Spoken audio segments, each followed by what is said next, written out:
Hello, hope you guys are doing well today. It is September 26th. It's a beautiful day. We are in the final days of the honey flow, and I thought I'd just reflect a bit on that. So beekeepers use this phrase, the honey flow, kind of as if it's similar to a sap flow when you tap maple trees for maple syrup. But they aren't exactly the same. You could have an entire field that's in bloom, and the conditions, if they're not favorable, there won't be an ounce of nectar coming from that field. So where I'm at in southern Ontario, the earliest flow, of course, is the dandelions in May and the fruit trees, and then you have the linden, the locusts, the basswood, the alfalfa, the clover, and then in the late season you get milkweed, and to cap things off you get the goldenrod. So as the season progresses from May through the end of September, different things come into bloom, and you'll have different seasons and varying degrees of honey flow. Sometimes it's very heavy, and other times you're wondering how your bees are going to survive. Bees will fly up to 5 kilometers, and so of course what happens within that 5 kilometers really matters. So if you're counting on a field of clover and your bees have been working that clover, and the farmer comes by with a haybine and cuts it all down into rows, there goes your nectar. My neighbor planted his soy pretty late in the season, so it started to flower in August. There was no shortage of nectar for my bees.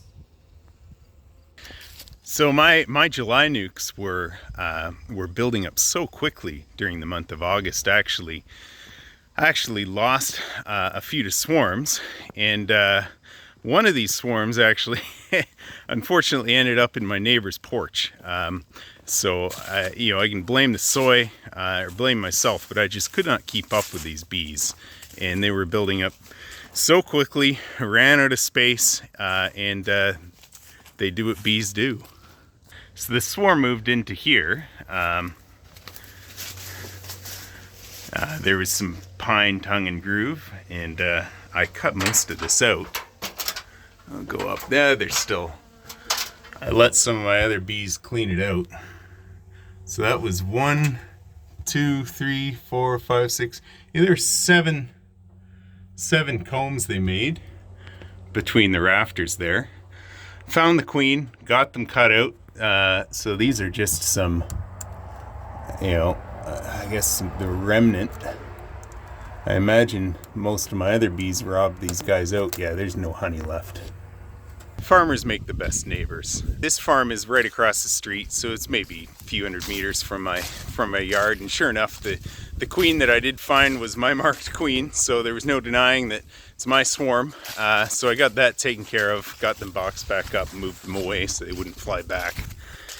And anyway, so this farmer has a field as well here beside his house, and he actually planted wheat that was harvested in July.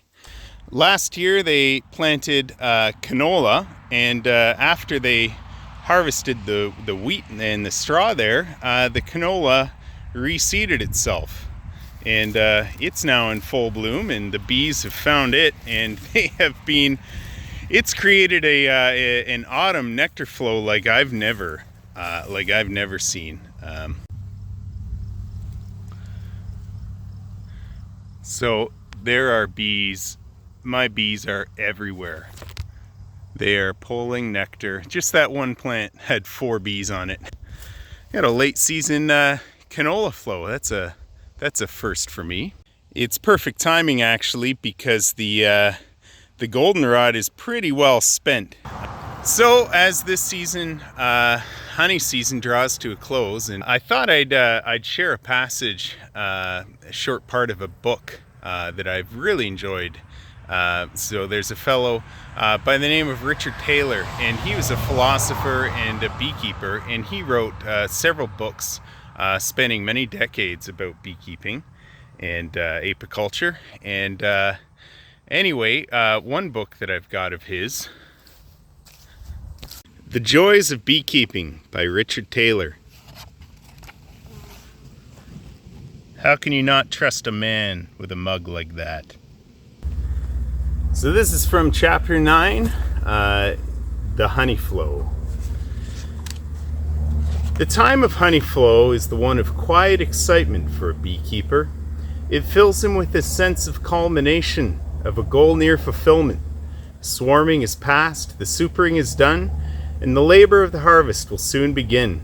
In this interlude, I can sit out among my bees in the home yard and hear the hum of their industry, smell the sweet redolence of incoming nectar, and speculate upon its source, estimate my impending crop, and gauge my riches. Paradoxically, the period of the honey flow is the most relaxed time of the season. The activity is feverish, unremitting, but it is the bees that are working. Their owner is waiting, watching the weather, noting the blossoms, timing the opening of the bloom, keeping an eye on the scale hive and nourishing hope. All this is in vain, for there are no reliable signs. I can only wait and see how the flow develops. Still, no beekeeper can help but watch for signs, however illusory. I note whether the basswoods have bloomed yet, and if they have, whether there are bees in the flowers. I check the patches of alfalfa, look to see whether bees are on the sumac bobs, note the flight of the bees at the hive entrances. But the only real test is to peer into the hives to see how the top supers are filling. By this time, almost every hive has 3 supers, some 4, and since the top one went on last, it will be the last to be worked in. If there is honey in that one, there usually is more in the one underneath it. I am always astonished by the volume of honey the bees store up in such a short time during a good flow. A bee can carry only a drop of nectar, and most usually fetch that from a considerable distance, sometimes from a source miles away. Furthermore, the nectar is more than half water and must be distilled before any honey results. Knowing these things, I repeatedly underestimate the speed with which supers can sometimes fill up. I arrive at one of my yards to find the supers full and the bees needing more in a hurry. No matter how much nectar is in the fields, it will not end up in the hives or add a drop to my crop or sent to my purse if the bees have no place to store it. Having supers fill up with honey faster than empty ones can be prepared is sometimes a real problem, but it is also the nicest problem a beekeeper can have. When I push my hive tool under the crown board and find that it is well stuck down, I can sometimes sense that I'm going to see lots of newly stored honey underneath. The crown board comes off, and before my satisfied eyes are thousands of gentle bees, oblivious to this intrusion, and white combs bulging with honey. Bits of burr comb have been broken by my entry, and the bees gather to lick up the pure honey, keeping everything dry and neat. Where all this honey comes from, how the bees could have gathered it so fast, each carrying so tiny a load, is a mystery. We sometimes imagine we know all the answers, but we never do. And even a beekeeper with a lifetime of experience is still often surprised.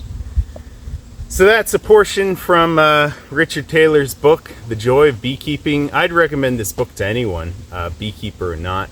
It's really just a reflection on a year in beekeeping, and it's written. The prose is just wonderful. It's just, you could sit down in an afternoon and just read this book.